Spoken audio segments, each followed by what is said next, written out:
Good morning, welcome back to another episode of the Buzz Factor, episode 13. I realise it's probably been over 2 weeks since I've done one of these. Normally I do them weekly, so I'm really behind with stuff. That's mainly because I've been working on my courses and that's taking up a lot more time. So obviously sometimes things have to fall by the wayside. But a lot of things have happened on Review Hunt in the last couple of weeks. One thing I will say is that the last episode I did, episode 11, I talked about the potential reach, and that's jumped up again. We're now at 134 million followers over 2,800 channels. So nearly 3,000 social media accounts have been connected to the platform from various people, which is pretty damn cool. I've concentrated on the smaller campaigns this week. We have things like I'm going to step through them actually. There's quite a few of them actually, so I'll just I'll get through them and I'll tell you what I think about it and why it could be a good sign for Review Hunt in 2020, where things are going, and also some of the downsides from a hunter's perspective that I think could do with being changed a little bit, so that the hunters don't get frustrated that the campaign finished really quickly. So we've had things like altcoin fantasy. The 32 people managed to get in before that shut down. That's closing down in 89 days. That's the first little frustration I have, is that these budgets on some of these are kind of small, and I understand that. It's because somebody wants to run a very simple quest and they have like low overheads, or they want to maximize their return on their investment. So they're setting minimum amounts of like either hunters that go on the mission, or just a budget in general. They may only have like, I don't know, a couple of $100 budget or something, which is cool to test out the platform. But it also means sometimes that if you're working through the quests, I might do 2 quests on one particular campaign and then find that it's just finished, it's just closed down.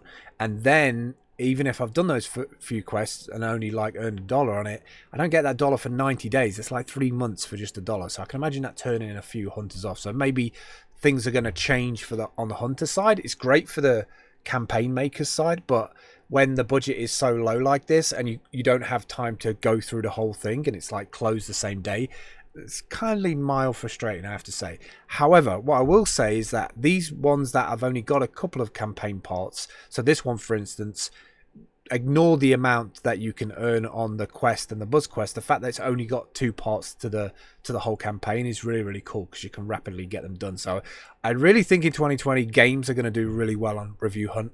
It was great to see Buy My Coffee on there. This is a site that I've been using for a number of years. It's really popular. You can see that they went with a really low budget, but nearly ended up with 50 hunters on the quest, so they probably got a little bit of traction from that. I would love to see the people who do the campaigns make a video or update their quest page, or find a way to be able to put a like testimonial here of what they experienced with their campaign. I think that would add a lot more weight for other people wanting to run campaigns. And then we had Podchaser, which is a fantastic, actually, discovery site for podcasters. We put both of our podcasts on there, Product Sense and Positively Negative on there. You can also do cool stuff like list your merch. So we have a bunch of like Steam related merch on there. And then Walnut, which unfortunately I didn't get to crack that nut by getting to the buzz because that closed before I had a chance. Flappy Royale, Game Won't Die.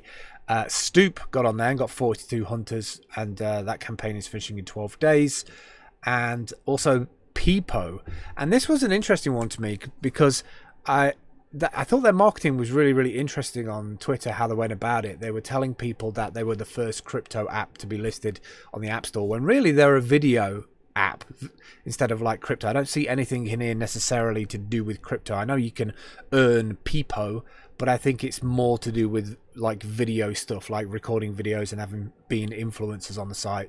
But it's nice to see that that something like this would go on the Steam based platform as well. I love the idea of blockchains that are working together to solidify this whole kind of niche area with cryptocurrencies. That's it really for me today. I want to get back into my courses. I'm boiling, these lights are hot. I'm ready to go and do another like 5,000 steps today. I'm on a bit of an exercise kick. I will catch up with you soon. I hope this was useful. If you haven't checked out Review Hunt yet, review.hunt.town, you can run a campaign to advertise your event, your service, your web app, your game. And if you're a hunter, if you want to go on the opposite side of it, you can earn hunt tokens, cryptocurrency, which you can then, if you wanted to, convert to BTC or any other cryptocurrency, or you can hold it until next year, May time, when the halving comes, and maybe you'll be able to flip that to more of a profit. All right, I'll catch up with you soon. Take care. Bye.